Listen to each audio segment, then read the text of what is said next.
Having your first child is a wondrous event for a married couple as they start a family. There's lots of celebrations surrounding it. But the cost of raising that child after it's born is something that involves lots of advanced planning to avoid serious stress to your finances and financial freedom going forward. So, how much does it cost to raise a child these days? To answer that question, I talked with certified financial planner Lori Atwood to identify those costs and what people can do to plan for them. My guest today is Lori Atwood, a certified financial planner with nearly 20 years of experience. She's the CEO and founder of Fearless Finance, which operates with a mission to make hourly financial advice available to everyone, no matter whether you just graduated or are in retirement and have lots of assets or are still building your wealth. Welcome to the show, Lori. Thank you for having me. It's great to be here. So, before I hit record, we were talking about the topic of this podcast on knowing the cost of raising a child. And this is something that it's a wonderful event. You're starting your family. It's something to celebrate, but and it's something to plan for as far as painting the spare room or having the shower to get the car seat or whatever that you need for the child. But there are a lot of financial aspects as well and things you really have to plan as far as how this can affect your financial future and whatever financial plans you may currently have. So let's start with the big picture and just sort of zero in as we go and say, in general, what kinds of financial changes should the soon to be parents expect with their first child? So it's a great question, and it has, like many aspects of life, it has phases. Mm-hmm. And so the very beginning, from a financial standpoint, the major change to your personal finances are going to be related to childcare. Mm-hmm. In many parts of the country, you could pay more than you pay for your housing or your mortgage just to have adequate childcare for one child. And so the first thing you need to think about, probably before the child's born, in most parts of the country, it could even be like a year before the child's born, what are we going to do for childcare? And how much will it cost? Because it's not easy for people like certainly in the city I live in, Mm-hmm. but in many, many other cities, you could be talking about $2,000 to $3,000 a month to have to fit into your normal day in, day out budget. It's a huge chunk. Mm-hmm. And so that's the first thing I want people to think about. The second thing is, and people don't want to talk about this necessarily right away, are we having a second? Believe it or not, I know I feel like I'm rushing people, and people are just getting over the joy and the jubilation of having a first. And I'm like, okay, are you having a second? And the reason is because, again, in most parts of the country, it's different state by state. Unless you decide to have 5 years in between your two children, you're going to have double daycare. There will be two in daycare at once. And if you decide to have a third, depending how you space them out, you could have three. Mm-hmm. In many parts of the country, a child can't enter public school until he or she is 5. And so if you have sort of 2 years between your children, you're going to be hit with overlapping daycare. Mm-hmm. And many times, this is the period of life when people start to feel squeezed in their starter house or their condo or whatever they're living in. And they want to buy a bigger place. And so think about what you're layering on at that point, right? We've got the first child's daycare, childcare, whatever it is. We've got the second child care, and then we've got a bigger mortgage for a bigger house. And suddenly people are saying, hey, I thought I made this great living and now I can't even make ends meet. And so the first thing I want people to think about is, where are we getting our daycare and how much will it be? What is the timing of a second child if we choose to have a second child? And three, where are we living? Are we going to be bursting at the seams in the place we're currently living? Mm-hmm. So, I Those are mean, the it helps, I critical. guess, if you live in a four-bedroom house. Uh, Already, yes, that would help. and if the first child's a girl and the second child's a girl, if the bedroom's big enough, I guess you could bunk them Double them together. up. But yeah, it depends on the house you have now. So you're right. These are some uh, big ticket items. I mean, we're going beyond just the cost of diapers or wipes or things It's like that you end up absolutely, buying and incurring. yeah, These are much bigger expenses and much big picture expenses that you need to think about and also yeah. come into more long-term planning. These are the big ticket questions when you're about to expand your family. Mm-hmm. And then, because you had said before we started recording, we had had a quick chat Mm-hmm. about, what happens as the child ages, right? Mm-hmm. And so let's say you decide to have two children, and let's say they're 2 grades apart, because that doesn't necessarily mean they're 2 years apart. It depends on your cutoff for your state and blah, blah, blah, all those things. Mm-hmm. Um, if they're 2 grades apart, then the first child will hit public kindergarten, assuming where you live, you're happy with the public school system. The first child will hit public kindergarten, and you'll only have the one, and you'll think it's a huge reduction. And then the second child will finally hit public kindergarten, and the rainbows will come out, and the birds will sing, and the clouds will part, because suddenly there's several $1,000s more in your cash flow each month. And then we can consider bringing on a larger housing payment. Mm-hmm. So, what I always say to people is, can you have at least I don't, if you want to have 6 kids, that's your prerogative. But if you want to have two, can the first two be into public school before you are bursting at the seams where you live? Mm-hmm. It's a hard question. Yeah, it is. And that 5 year gap, actually comes into play much later, not only from a childcare standpoint, but do you want two kids in college at the same time? That's the other thing. And so raising children is a barbell financial event, if you will. Mm-hmm. There's the child care in the beginning Mm-hmm. and the bigger house, if that is relevant to you. Mm-hmm. And then there's college if they're kids who are planning to go to college at the end. And in between, it depends on the child. I mean, do we need extra resources? Do we need extra tutoring? Is this a travel soccer player? Is this somebody who does ballet, which can get expensive? And then, of course, there's the annual fleecing I call camp, right? That's in a lot of parts of the country, that's a very expensive undertaking. Going to camp? Camp is very expensive, but it's childcare at its essence. From a financial standpoint, it's childcare for depending again on your school district and where you live, it could be 10 to 12 weeks Yeah, usually. I hadn't thought about it in those terms, and unfortunately, I'm a non-parent, so a lot of this my wife and I didn't have to go through. But yeah, I Yeah, mean, you have to think about that. The child's not in school, and I just don't know how parents do it. I really don't. Respect to them that they're working full time and they're still trying to figure out, all right, how do I get the kids to drop off? And then pick up, and then if you're yeah, it's great if they're both in kindergarten and elementary school, but when one's in middle school and one's in still elementary school, and then one's in middle school and one's in high school, and you're yep. trying to get each child to different locations, let alone picking them up afterwards, getting them to after school The activities, activities and the all the other stuff. things Yeah. you've got to juggle just in being a parent. Yeah, absolutely. And all the while, you're saving for college in theory.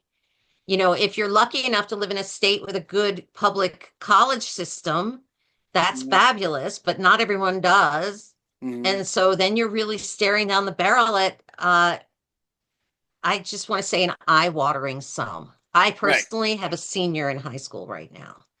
Ah, It's well, an eye-watering sum. well, also, and not to get too far down a different rabbit hole, but uh, there are also whether your state has a good 529 plan. Yeah. My niece has lives in Colorado and has a son, and we set up a 529 for her. And their plan out there, you she can get a tax deduction on her state taxes for any contributions she makes to the Usually 529 fund. that's up to a limit, but yes. Yeah. Yeah, well, yeah, there's a certain amount, Yeah. but I don't know that she, as a practical matter, can afford to To hit contribute that that limit. Okay. much. Yeah. But it's nothing to sneeze at if you can get at least No, a tax right. deduction out of it. It's excellent. It's excellent if your state does that. Not every state does that. No, no, they don't. Now, Yeah. to get back to the bigger picture before we zoom back in, so we have the cost of daycare, we have housing, and how that can Yes. another big. Are there any other uh, big picture items or big ticket items we should address before we start chunking down to the Well, smaller ones? when you're kind of, with your new husband or wife and you're talking about getting pregnant and having children and you want to think about, what are our expectations for schooling? Are Uh-huh. you, I want my child to go to parochial school. I want my child to go to public school. I want my child to go to private school. Have that discussion before, please. It's extremely expensive to make a mistake there. Right. Make sure wherever you're living, you are happy with the public school system if you choose to go with public school, because otherwise, we've got to move you. Mm-hmm. And if we want to try and move when it makes sense to move because we're done daycare. Mm-hmm. And so if you have one kid who just entered kindergarten, then you've got another that's still in daycare. And typically that's when people want to move, and it's still very difficult because you're still paying 2,000, 2,200 a month for daycare Mm-hmm. in some parts of the country. Ooh, And so you do need to think about schooling even when before they're school age right. because of the housing. Yes, yes. You look at your school district. Is this That's right, the a zone. school that you can? Now, I know sometimes adjoining school districts, you can actually pay tuition for a non-resident to attend that school. So that's a Yeah, if you're lucky possible enough, option, but you don't know. you don't know. If you're lucky enough to be in that situation, that could work for you. But otherwise, I really, because people get very excited, they just got married and they're so excited they're going to have a family and they want to buy a house. And the first thing I always say to people as a financial planner is, let's get the timing right for all of Mm. this. I'm not saying you can't have all those things you want. I'm not saying that at all. I'm just saying if you try and layer it all on at once, it can be difficult. Right. All right. So we have cost of daycare, we have the cost of housing, and we have ultimately a potential cost of schooling to go to private school if you live in a school district that is not good, or Yeah, the cost of moving. Depending on the situation, you may be renting, and it's just a matter of moving to right, another location and renting there, depending on how mobile you are. Uh, right. any other big picture ticket items, or can we move on to the smaller ones? No, those are the big ones, in my opinion. Okay. So let's zoom down a little bit more to some of the more practical expenses that people need to plan for. We talked a few, just the cost of the child, the special food, clothing, initially diapers, all of that, uh, and daycare for an infant is often far more expensive than for a 3 or a 4 year old. That's right. So, at least you have a gradation of expenses. The child gets older even before they're 5 years old. It gets less expensive. But what other kind of expenses are we looking at here? Well, we need the safety equipment for a lot of people. If you have a baby shower or some sort of thing like that, you have family members who are willing to gift you things like car seats and bedding and the things that make the home safe for the child. And car seats particularly, those are non-negotiable. You need one. I mean, unless you're someone who doesn't own a car, I guess in some parts of the country you may not own a car, but Mm-hmm. chances are you do. Um, you want to have the right bedding situation for the baby, whether it's a crib or whatever it is that makes sense.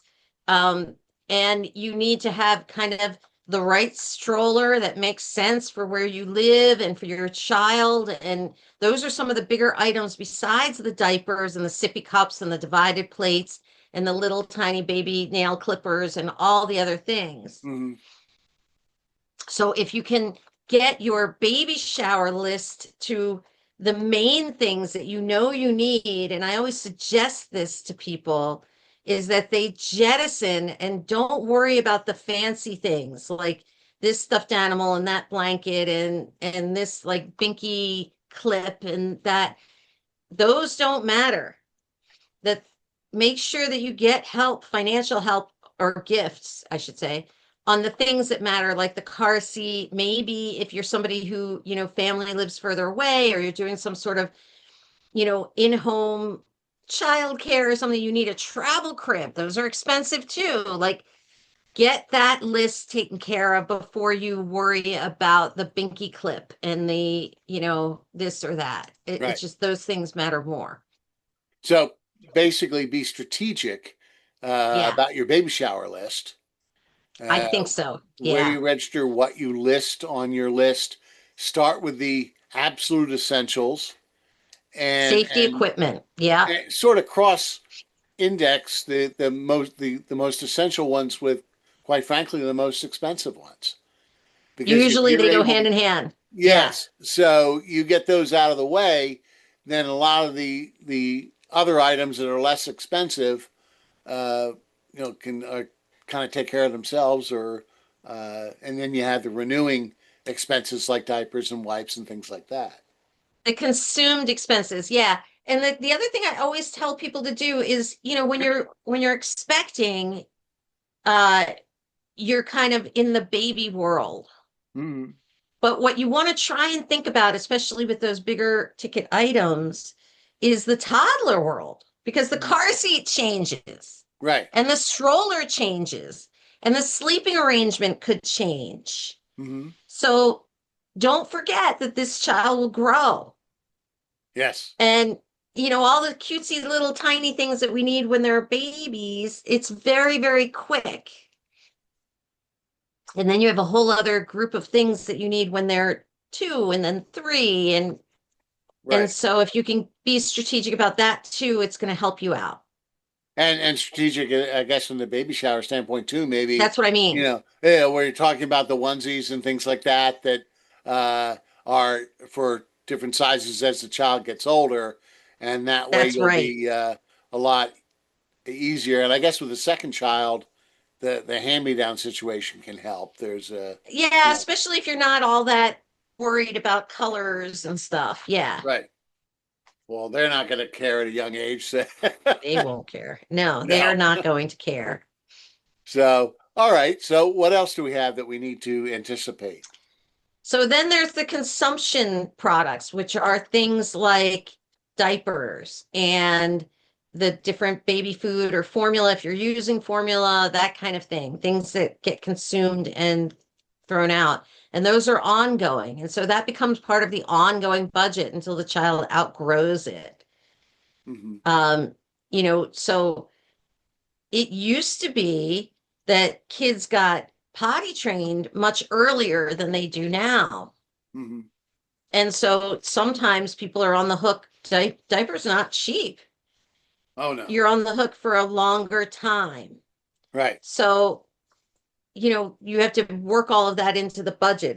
It's depending who you are and where you live, it Hmm. can be a couple $100 a month just to get the consumptive items, the consumed items ongoing Right. fit into Okay. your budget. Right. Anything else in general? We're in while we're in the infant to toddler world.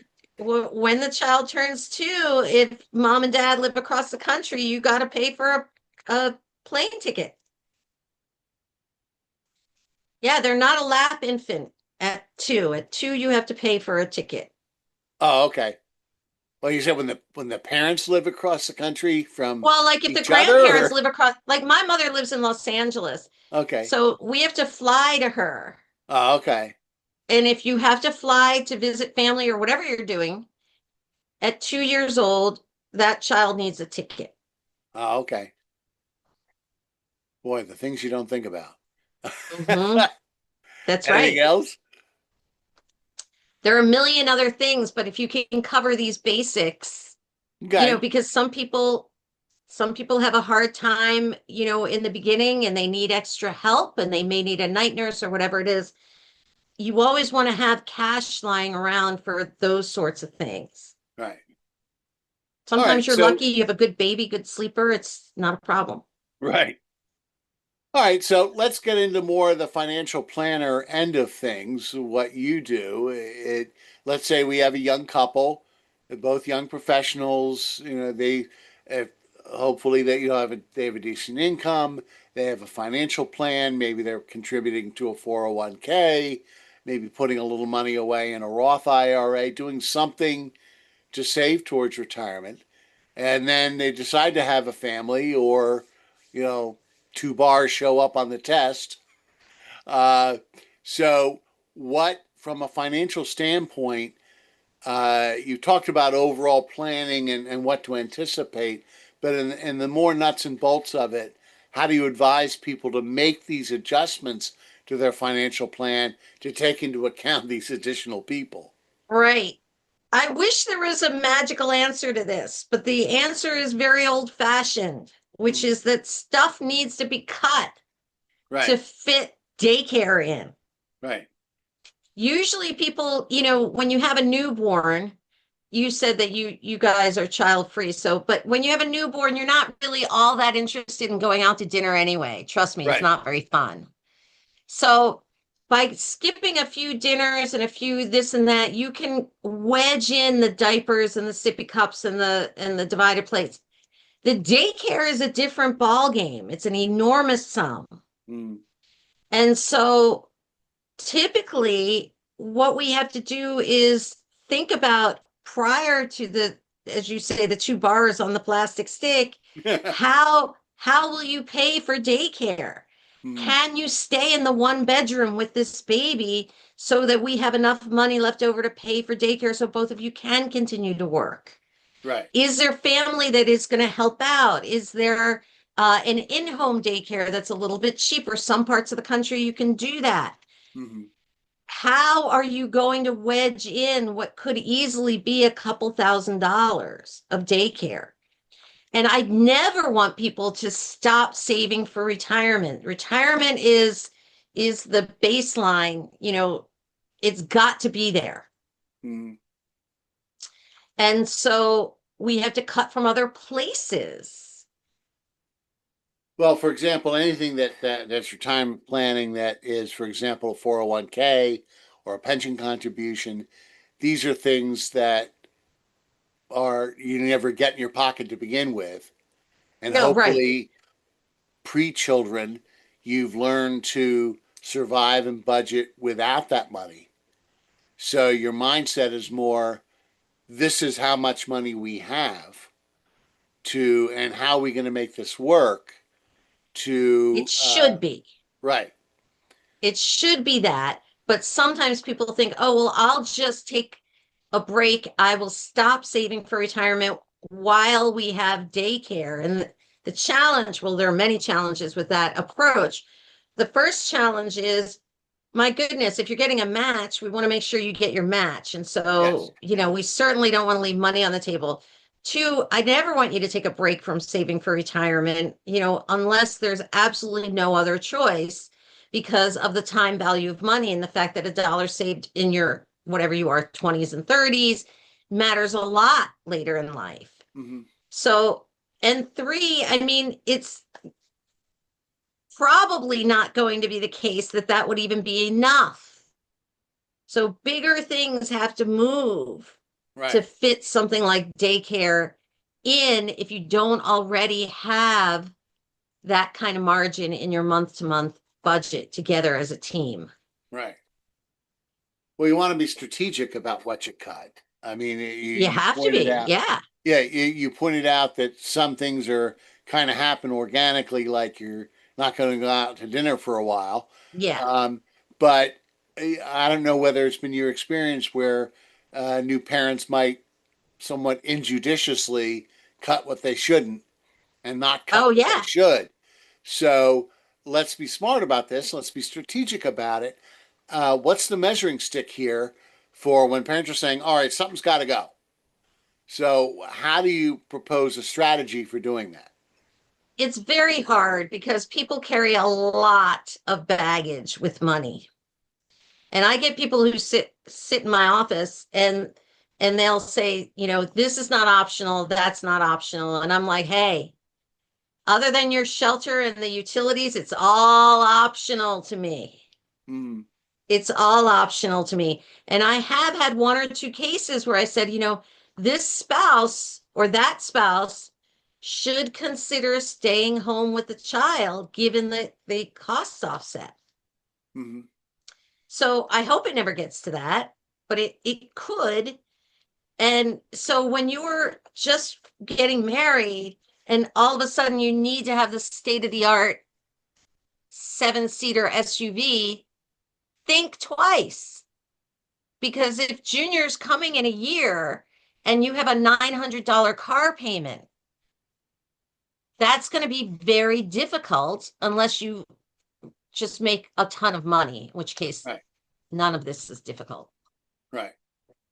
Well, it's kind of hard to get rid of that $900 car payment with Well, that that's what and trade down because you're going to end up upside down on whatever your that's car right. payment is on the smaller vehicle.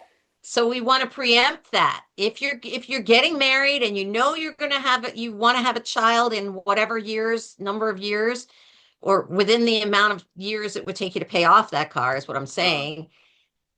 Let's go for the lesser car. mhm. So we need people to or be maybe thinking long lease term. if you want that, Sure, luxury SUV or whatever it is, lease it for 2 years because then if you have that child and you need to get out of that, well, the lease is in, you turn in the car and you get something else. that's another option for sure. Yeah.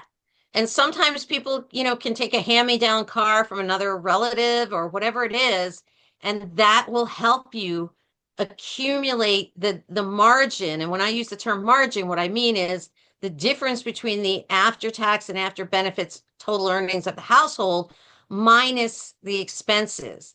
And what I'm looking for is to create that gap that's going to be enough for daycare. That's what my wife and I always called it, margin money. Hmm. After the household income less the regular expenses, what's left over in the That's budget? right. That's your discretionary spending. That's So, right. getting back to my question, as far as what that people might cut the wrong things and not cut what they should, like I said, how do they strategically plan that out? What should they be looking at? Well, again, you want to make these decisions before you're pregnant, Okay. right? So when you get married and you are one replacing a car, two figuring out whether are we going to live at his house, are we going to live at her house, are we going to a new house, right? Um, that's when I want you to plan. That's when I want you to do the budget and make sure there's still, maybe daycare in your city is 1,800 bucks a month. Is there 1,800? So don't move to the bigger place. Stay in the one bedroom or stay in one of your places and rent the other place out. And maybe you can, you've got to sit and grind through the math prior to getting pregnant. Mm-hmm. So the biggest mistake I would think is waiting till you see those two lines on the stick to start. You should That's be right. if you get married and you're like, all right, you have that discussion, which couples do. Are we going to have children? And if you are, then you need to plan it out. Are you going to wait a couple years to have the first child and bank the money That's while right. you already set up your financial plan with your 401k and whatever your retirement stuff, pay yourself first, but then you have hopefully this large gap of money because you're keeping things on the Under cheap control. on And on your yeah, living expenses. and putting that money into a savings account or into short-term CDs or things where you can maintain some liquidity, but still set that aside and have that ready. And you're not that way. You're not only uh, having that preserving that margin for the additional expenses of having a child, but you're starting with a nice chunk of change there that you can use maybe on moving expenses to a different Yep. town, a different apartment, or a down payment on another home, or whatever it is, Yep. or because you have that space in the budget for the daycare and the other expenses, but you're going to have a lot of upfront expenses, and having that savings there can help. Absolutely. And then there's some unforeseen things, like I said, that come up if, heaven forbid, your child needs special medical assistance, whatever it is. So having cash around is always a must when there are minor children in the household, Mm-hmm. because there's always something that comes up. And so if you're able to accumulate cash, in the years prior to having a child, Mm-hmm. you can apply that cash as long as you have an emergency fund and you have a fund for the oopsies in life. You can apply some of that excess cash to daycare and use it as kind of a small T trust, Right, where you're like, okay, well, I'm going to take $500 out a month and I can match that with what I can afford, and we can pay for daycare. right. And All it right. does So force, uh, go ahead. No, let me. sorry, it does force the conversation of how many children and how far apart. And I know that's not terribly romantic, but it should be had much earlier than the two lines on the stick. Yeah. Absolutely. All right. So we've talked about the pre-planning for having the child. And we've alluded to that sort of barbell thing between daycare and Hmm. college. But as the in the on the bar of the barbell, as that child gets older, then those there are going to be some shifts in expenses and things like that. Uh, are and naturally you're not if you're not paying huge amounts for daycare, then hopefully that'll once the children are in school, that will release a fair amount of money back into the budget. What is your recommendation at that point? Now the kids are in school. Now you don't have the daycare expenses. You don't have the large consumable expenses of diapers and wipes and things like that. Although you're regularly replacing clothing and you're feeding an Yeah. extra mouth. But how does that shift and change? And how Excuse should me. couples deal with the ups and downs in those expenses? So there's a period when they're in sort of elementary school where they're less expensive, except for camp, which is more expensive at that point. Um, and so here now you have a couple $1,000s possibly of a windfall Hmm. each month because they're out of daycare. And so what you want to do is make sure that you, at that point, is my emergency savings up to snuff? Is my oopsies or rainy day account up to snuff? Am I saving appropriately for retirement? Am I able to save more for college now? Hmm. And a lot of times at that point, that's when the larger house comes in and that margin gets sucked up quickly. Yeah, that's true. I guess, depending upon what you did and what your plan was. For example, when you move to the better school district, if you buy a four-bedroom house, Right. and you know that you're not going to have more than two or three children, then you know that at least that housing expense isn't going to change. That's and right. then and then maybe if you planned it out well enough, then you're right, you have this extra money and now you're saving for college. You're trying, yeah, that's right. And a lot of times I tell families, you know, I get that you can't save for college while you're paying for daycare. Right, That would be extraordinary. So give yourself a little leeway. right. But once junior's in public school, whether it's pre-K or K or whatever it is, pivot and Hmm. start saving for college. Right. Okay. because you don't want to be in a situation too where your kids are in college. You're trying to pay for college for the kids while you're getting closer and closer to retirement, and you're trying to do Your both own at the same retirement. Yeah, time. exactly. So that can create a real squeeze. That's Uh, right.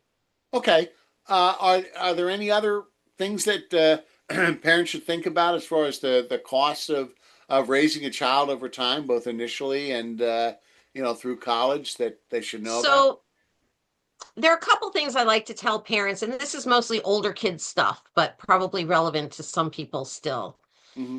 The first is I'm a huge advocate of allowance Hmm. because we want your child, once he or she is facile with adding and subtracting, to understand buyer's remorse. We want them to understand that if I buy this Pokemon, whatever, and I don't like it, that money's gone. Right, And if you pay for everything, they have no sense of that. right. And so once they are paying for things, it won't be a Pokemon Go, it'll be a Porsche. Yes, So let's get them started early in life understanding value. right, And I don't like to have it tied to chores because if your kid is I have families, clients where they, in the same family, they'll have a spender and a saver. And the kid who doesn't need the money is just not going to do the chores. The chores are what make them a decent human for right, everybody else to like want to be in the same room with. The allowance is to help them learn how to manage money and understand value. right. And So it, and that's it one ties thing. it ties household chores and things that are part of adulting, and it builds a mindset of, well, I should be compensated for that, and in life you're not. So I No, agree with you. I think it teaches the wrong life lesson, and I've had more than one episode, more than one guest on my show talking about uh, teaching your children about money, and that is so important that you pass that on to the next generation, that's right. so you better prepare them for the world. And then the second thing I would say is that there's a lot of things you can teach your children, but they learn most by watching. Mm-hmm. So if you're an uptight mess, anxious and stressed out about money, they're going to see money as a stressful thing. Right, So learn to communicate with your partner or spouse or whatever's going on well about money and have it not be something that's fraught, that's always a fight, that's always stressful. Oh, we can't go out to eat, we can't do this thing. The kid will take all of that in like a sponge yeah. and have an unhealthy relationship to money. Money is just a tool. You want Mm-hmm. them to understand value, you want them to understand paying for things and being responsible, but you don't want it to be a weight around their necks. Right. And what they learn growing up, and I've discussed this with other guests, where they have these negative money mindsets Yeah, that are steeped in what you describe, and what how they see their parents deal with money, that can cause them problems in adulthood and really hold them back from financial freedom. that's right. So That's right. It's always a stressor then, and we mhm, have enough stressors. We don't need another, you know? exactly. So So I would say that. mhm. All right. So Lori, you're a certified financial planner. Whereabouts are you in the country? I'm in Washington, D.C., but my firm is nationwide, and we have associates all around the country to do Oh, okay. virtual hourly financial planning. So tell us about that. If the listeners are interested in what you do and maybe learning more on this subject of planning for families, how can they get in touch with you? What kind of services do you provide? Tell us about what you do. Thank you for giving me the opportunity. So I started Fearless Finance about 9 years ago Hmm. because I wanted people to be able to access professional, expert financial fiduciary financial planning by the hour Hmm. instead of being worried about being sold products they don't need, instead of being worried that they're too small, they don't have enough assets. We work on just financial planning just by the hour. And so if you call me or email me and say, it's twins, I'm going to be able to come and help you. Hmm. Whereas if it's somebody who's just managing your money, they're not going to care as much about how you fit the twins in and the daycare and all of this. We do. So we Hmm. work with people soup to nuts, budgeting, savings, retirement planning, investments, insurance, estate planning. We're Mhm. regulated by the SEC. We are able to work nationwide with anyone living in any state, and we work by the hour. And you can reach us at fearlessfinance.com, or if you just type in Fearless Finance on any of your socials, you'll get us. Mhm. And there's a contact form there if you want to fill it in. Mhm. And if you put Steve Richardson in the promo code, I'll give everybody $50 off their first meeting. Okay. Well, I think it's a very good point that you make, particularly with this topic, just so the listeners understand that, of course, many years ago, 20, 30 years ago, when you know, advisors would get commissions on trades, and there Yes, would they be still something do. called, yeah, churning, which would be constantly buying and selling in your portfolio so that they can earn the commissions on those buy and sell. So, but the better ones, in my opinion, charge a percentage of assets under management. So it's usually 1%. So if they do well when you do well, so you're both moving in the same direction. But the problem, as you pointed out, is that financial planner, if you're not looking to invest money in a fund that they They can don't manage, care. where they can make a fee, they're really not going to be interested in helping you with the subject. So your approach is very different, and I think people should take advantage of that.